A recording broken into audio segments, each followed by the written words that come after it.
আজকে আমরা আরেকটি খবর করছিলাম, সেটি হচ্ছে এরকম যে আপনার সাথে আজকে টেলিফোনে কথা হয়েছে অপু বিশ্বাসের অনেকক্ষণ, এবং কথা হওয়ার পরে আপনি মানে আপনাদের মধ্যে যে ভুল বোঝাবুঝিটা ছিল সেটা কেটে গেছে। এটা আমাদের দর্শকদেরকে একটু বলবেন কি আসলে যে আপনাদের না, টেলিভিশন ভুল টেলিফোনে বোঝাবুঝি আমার কখনোই ছিল না। ভুল বোঝাবুঝির যে বিষয়টা টেলিফোনে কথা হয়েছে, আমরা এরকমও শুনেছি যে আপনি যেমন অপু বিশ্বাসের কোটটা শোনেন যে সাকিবকে তো আমি চিনি, সে যেমন পর্দার হিরো তেমনি সে আমার জীবনের হিরো, আমি জানতাম সাকিব ফিরবেই।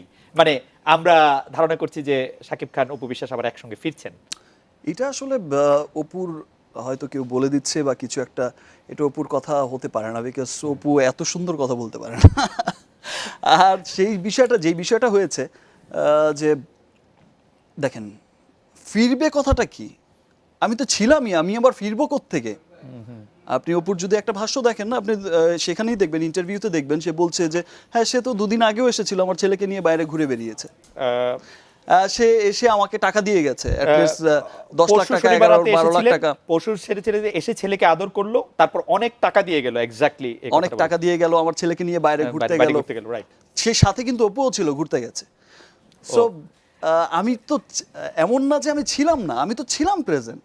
আচ্ছা, বাট আমি যেটা বলছি যে সেটা যাই হয়েছে হয়েছে, আমি তার অস্বীকার করছি না, আর অস্বীকার করতে পারবো না, because I love my son. You love only your son, not your wife. হ্যাঁ, তাকে আমি রেসপেক্ট করি, অসম্ভব রেসপেক্ট। আমার সে কি আপনার ওয়াইফ? অফকোর্স আমার ওয়াইফ, অফকোর্স আমার ওয়াইফ, বিকজ আমার ছেলে তো আর হচ্ছে অবৈধ কোনো ছেলে না। এক্স ওয়াইফ, এখন ওয়াইফ? না না, আমার ওয়াইফ এখনো আছে, ওয়াইফ। ওকে, আচ্ছা। সেই ক্ষেত্রে হচ্ছে যে আপনি বলতে অপু হচ্ছে যে আমার যেটা হয় যে কাছের মানুষকে দিয়ে মানুষ হচ্ছে বড় মানুষকে বিপদে ফেলে বা বিভ্রান্তিকর অবস্থার মধ্যে ফেলে, সেটা যে এত কাছে মানে এমন একটা বিষয় নিয়ে ফেলে দিল যে একটা মাত্র সিনেমা আপনি গতকাল থেকে ইমোশনাল হয়ে করেছে। গতকাল একটি বিষয়টা অপু যাই করেছে, না বুঝে করেছে, ইমোশনাল হয়ে করেছে। আজ হয়তো তার উপলব্ধি হচ্ছে যে সে আসলেই ভুল করেছে, বিকজ সে হয়তো ফিল করছে যে আজকে যে জিনিসটা হচ্ছে, আজকে আমার ক্যারিয়ারে একটা বিরাট ক্ষতির সম্মুখীন হতে পারতাম আমি। অ্যাজ এ ফাদার, আমার তো আমি দেখতে চাই যে আমার ছেলে বড় হয়ে দেখুক যে ইয়েস, তার ফাদার বিরাট সুপারস্টার। সো এই কাজটা আসলে তার করা উচিত হয়নি, কখনোই উচিত হয়নি। আর যেহেতু দুদিন আগে সেই নিজেই বলছে যে এসেছে, ঘুরেছে, অনেক টাকা দিয়ে গেছে, অনেক ছেলেকে অনেক আদর করে, অনেক টেক কেয়ার করে, কোনো কারণে কি অপুর এটা মনে হয়েছিল যে তার ছেলেটা আসলে বড় হয়েছে, যেটা উনি বলতে চেয়েছেন যে তার ছেলেটা বড় হচ্ছে, 1 বছর 1.5 বছর বয়স পরে লোকজনও তাকে তার কাছে জানতে চাইবে, কোনো কারণে কি মনে হয়েছে যে তার আসলে একটি আনুষ্ঠানিক পরিচয় দরকার সবার সামনে? সেটা আমাকে বললেই পারতো যে আনুষ্ঠানিক পরিচয় একটা দরকার, আর সেটা কিন্তু সে কখনোই হচ্ছে সে সেটা নিয়ে ভাবেওনি, বিকজ কোরবানি ঈদে তার আমার সাথে লঞ্চ হওয়ার কথা একটা ছবি দিয়ে, আর সেই কারণেই কিন্তু সে জিম করছে, কাট ডাউন করছে, সে খুব বড়সড় আকারেই আবার আমার সাথে আসার কথা, বাট সামহাউ সে রোজার ঈদেই সে লঞ্চ হতে চাইলো হঠাৎ করে। এটা আমার কাছে আপনি যেভাবে বলছেন, তাহলে এটা কারণটা কি? মানে যে ওর কাছে কেন মনে হলো যে, আমি কালকে অপু বিশ্বাসের সঙ্গে যখন আমার কথা হচ্ছিল, আমি অপু বিশ্বাসের কাছে জানতে চাইছিলাম যে আপনি আজকেই কেন বিষয়টি বললেন, আগে কেন বলেন? আপনি বলছেন যে 2008 সালে 18 এপ্রিল আপনারা বিয়ে করেছিলেন, কিন্তু আপনি আগে কেন বলেন নাই? আপনি বলছেন যে কখনো না কখনো তো বলতেই হতো, আর আমার ছেলেটা বড় হচ্ছে সেজন্য বলছি। আপনার সাথে এই বিষয়ে কোনো কথা? বড় হতো মানে এই 6 মান্থ, এই আজকে মানে কালকে যেভাবে বললেন বিষয়টা, এটা এইভাবে না বলে অন্যভাবেও বলতে পারতেন, এটা আমাকে বলতে পারতেন। আর স্বীকৃতির যে বিষয়টা বলছে, যেখানে দুই ফ্যামিলি জানছে, দুই ফ্যামিলির আত্মীয় স্বজন জানছে, সেখানে স্বীকৃতির বিষয়টা কি আছে? অ্যাজ এ স্টার তো অনেক কিছু হাইড করে যেতে হয়, আর যে হাইটের বিষয়টা যেটা ছিল, যে লুকানোর যে বিষয়টা ছিল, সেটা তো অপুর জন্যই। সে সবসময় চেয়েছে সিনেমা করতে, আর তাকে সিনেমা করতে হলে তো তাকে ওভাবেই তো বিষয়টা, তার ক্যারিয়ার যদি টিকিয়ে রাখতে হয়, তাহলে একজন সন্তানের মা এরকম তো আমার সাথে জুটি বেঁধে তার কাজ করতে পারবে না সে। কিন্তু বিষয়টা কি, অপু যেরকম বলছিলেন যে বিষয়টা হচ্ছে যে আপনার ক্যারিয়ারের কথা ভেবে উনি চুপ করেছিলেন, আপনি বলছেন যে ও তার ক্যারিয়ার। কালকে আমার ক্যারিয়ারটা খুব ভালো হয়েছে, মানে এতদিন আমার ক্যারিয়ারের কথা ভেবে চুপ করেছিলেন, আর কালকে আমার ক্যারিয়ারটা উজ্জ্বল হয়ে গেছে। আজকে সারা দেশের মানুষ যেভাবে আমাকে দেখেছে, যেভাবে সারাক্ষণ দেখেছে, আইডল হিসেবে দেখে মানুষ, আমি তো একটু হলো তো সমালোচিত হয়েছি, একটু হলো তো মানুষের মনে একবার প্রশ্ন জেগেছে যে এই সাকিব সবসময় এত ভালো ভালো কথা বলছে, সবসময় এত ভালো ভালো কাজ করছে, এত ভালো চরিত্র অভিনয় করছে। অভিনয় করছে, দেশের সিনেমাকে ইন্টারন্যাশনালি পৌঁছে দেওয়ার জন্য এত সংগ্রাম করছে, উঠে পড়ে লাগছে, তো সেই মানুষটার এরকম একটা ব্যাপার হতে পারে? এই প্রশ্নটা তো বিন্দু মাত্র হলো লাগছে। আর আমি যখন শুনেছি কথাটা, ইনফ্যাক্ট আমি সেই ছবিটা নিয়ে যখন শুনেছি, আমি তখন ঘুমাচ্ছিলাম, যেহেতু আমি ইন্ডিয়া থেকে এসেছি, একটু শো করে এসেছি, আমি ভীষণ টায়ার্ড ছিলাম, 2 দিন আগে এসেছি, তো আমার ঘুম হয়নি একদম ভোর পর্যন্ত। আমি আর শ্রাবন্তী ছিলাম শোতে। তো শো করে এসে আমাদের মিটিং ছিল, আমার অ্যাসোসিয়েশনের মিটিং টিটিং করে এসে আমি খুব টায়ার্ড ছিলাম। তারপর দিন আমি ঘুমাচ্ছি অনেক বেলা পর্যন্ত। আমাকে যখন 1টা-1:30টার দিকে বললো যে দিস এন্ড দিস এমন একটা ঘটনা ঘটতে যাচ্ছে, আমার তো ইটস ইম্পসিবল, এটা হতেই পারে। আমার ঠিক আছে, ঘুমিয়ে বলছে ওকে ফাইন ঠিক আছে, পরে দেখবো। সিরিয়াসলি এখন আমাকে ডিস্টার্ব করো না, আমার বাসার লোককে বলছি যে এখন আমাকে ডিস্টার্ব করো না বাবা, আমাকে ঘুমাতে দাও। কিছুক্ষণ পরে এসে আমাকে যখন উঠিয়ে যখন টিভিতে দেখানো হলো যে দেশ আন দেশ এমন একটা ঘটনা ঘটে যাচ্ছে, এই ব্যাপার, খুব ওয়ার্নিং দিয়েছিল, তখন তো শুনলাম না, তখন তো বলেছিলাম, তখন তো এই হয়েছিলাম।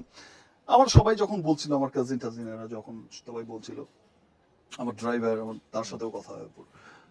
তো সেটা দেখে আসলে আমার মনে হয় না যে কোনো হাজবেন্ডেরই মাথা ঠিক থাকবে। আর আমি আমার ছেলেকে এইভাবে দেখতে চাইনি, আমার ছেলেকে আমি কখনোই এইভাবে একটা টিভি স্ক্রিনের সামনে অসহায়ের মতো বসে থাকতে আমি দেখতে চাইনি, because he is my son, he is Shakib Khan son, আপনি কি শাকিব খানের ছেলে সে। আপনি যখন So আমি চাইনি যে সে ওইরকম বসে থাকতে, আমি তার প্রেজেন্টেশনটা অমনি দিতে চেয়েছি। আপনি যখন টিভিতে তাকে দেখছিলেন তখন কি আপনি যোগাযোগ করার চেষ্টা করেছিলেন ওর সাথে, বা তখন কি ওই টেলিভিশন থেকে আপনার সাথে কথা বলার চেষ্টা করা হচ্ছিল? টেলিভিশন থেকে আমার সাথে কথা বলার চেষ্টা করা হয়েছে, তখন তো তাদের চলছে মাত্র, আমি ঘুম থেকেই উঠে আমি বিছানায় বসেই দেখছিলাম। তো বিষয়টা যাই হোক আনএক্সপেক্টেড ছিল, এখন যেটাই করেছে হয়তো না বুঝেই করেছে। গতকালও আপনি যে এই প্রসঙ্গটা একটু তুলেছিলেন, আজকেও কয়েকবার আপনার ইয়াতে আসলো, সেটা একটু আপনি বলবেন কিনা যে কোন অদৃশ্য শক্তি বা কোন ষড়যন্ত্রের আপনি শঙ্কা বা আশঙ্কা করছেন যেটির কারণে বুঝে না বুঝে অপু বিশ্বাস এটির শিকার হতে পারেন? যে একটি ষড়যন্ত্রের কথা আপনি ষড়যন্ত্রের কথা বলছিলেন, শাকিব খান অদৃশ্য শক্তির হাত থাকার কথা বলছিলেন, যার কারণে বুঝে না বুঝে অপু বিশ্বাস অনেক ধরনের ফাঁদে পড়ে থাকতে পারেন বলে আপনি মনে করছেন। সেই অদৃশ্য শক্তি কারা? আপনার আসলে শত্রু কারা? কারা আপনার মধ্যে ষড়যন্ত্র করে? সেই অদৃশ্য শক্তির কথা আমিও জানি, আমার আশপাশে যারা আছে তারা সকলেই জানে, কিন্তু অদৃশ্য শক্তিটা সবসময় ফ্ল্যাশ করা যায় না, সবসময় চাইলেও কিন্তু ফ্ল্যাশ করা যায় না। আর এই অদৃশ্য শক্তিটা শুধু যে আমার ক্ষেত্রে হচ্ছে তা কিন্তু না, পৃথিবীর সমস্ত এরকম স্টার, যে জায়গায় স্টার, রাজনৈতিক অঙ্গনের স্টার হোক আর বিজনেস ম্যাগনেটের মধ্যে স্টার হোক, যে অঙ্গনের সুপারস্টার আপনি হন, আপনিও একটা সুপারস্টার, প্রত্যেকের কিন্তু পেছনে একটা অদৃশ্য শক্তি কিন্তু কাজ করেই থাকে, মানে সুযোগ খুঁজতে থাকে, যে একটা সুযোগ পেলেই সেই সুযোগ মতো কাজটা করে দেবে। তো সেই সুযোগটা আসলে কালকের দিনটা আমার ছিল না, কালকের দিনটা আপনার ছিল না, কালকের দিনটা আমার ফেভারে ছিল না। আপনি কালকের দিনে যত গণমাধ্যমের কাছে যত প্রতিক্রিয়া দিয়েছেন, এমনকি আমার সাথে টেলিফোনে কথা হয়েছে আপনার 9টার কিছুক্ষণ আগে, আপনার কথাগুলি আসলে অনেকে পছন্দ করেন নাই। কারণ হচ্ছে যে আপনি এরকম বলেছিলেন যে সন্তানটির দায়িত্ব আপনি নিবেন কিন্তু স্ত্রীর দায়িত্ব নিতে রাজি না, বা তার সাথে আপনার বিয়ে হয় নাই। আজকে আপনার রিয়েলাইজেশনটা হওয়ার পেছনে কি কোনো কারণ আছে যে আপনি মনে করছেন যে গতকাল আপনি অনেক রাগের মাথায় অনেক কথা বলেছেন? ডেফিনেটলি গতকালকে আমি অনেক কথা রাগের মাথায় বলেছি, আসলে অনেক রকম বাজে বিহেভিয়ার অনেকের সাথে করেছি, যেটা আমি কখনোই করি না। তার একটি কারণ হচ্ছে যে আমি হঠাৎ ঘুম থেকে উঠেই এমন একটা বিষয় দেখতে পাবো, এটা আমি কখনো আশাই করিনি। আর আমার ছেলেটাকে যখন আমি ওখানে দেখেছি যে সে বসে আছে, একটা বাচ্চা মানুষ এখানে বসে আছে, সো আমি তখন হচ্ছে আমার মাথা কাজ করছিল না, এক। আর দ্বিতীয়ত কথা যে এই ধরনের কাজ সে কিভাবে করতে পারলো 1 ঘন্টার নোটিসে? আমার প্রসঙ্গে আমি একটু আমাদের দর্শকদের একজন শোনাই যে আপনি আপনার মতো একজন পিতা, যাকে আমরা চলচ্চিত্রে আইডলাইজ করি, আমাদের দর্শক বলছেন যে তার জন্মের সময় আপনি তার পাশে থাকেন নাই, সেটা কি করে আপনি, মানে আপনার কাজ কিভাবে আপনার সন্তানের চেয়ে বড় হলো? দেখেন, একদিনের ছুটি আপনি কেন নিলেন না?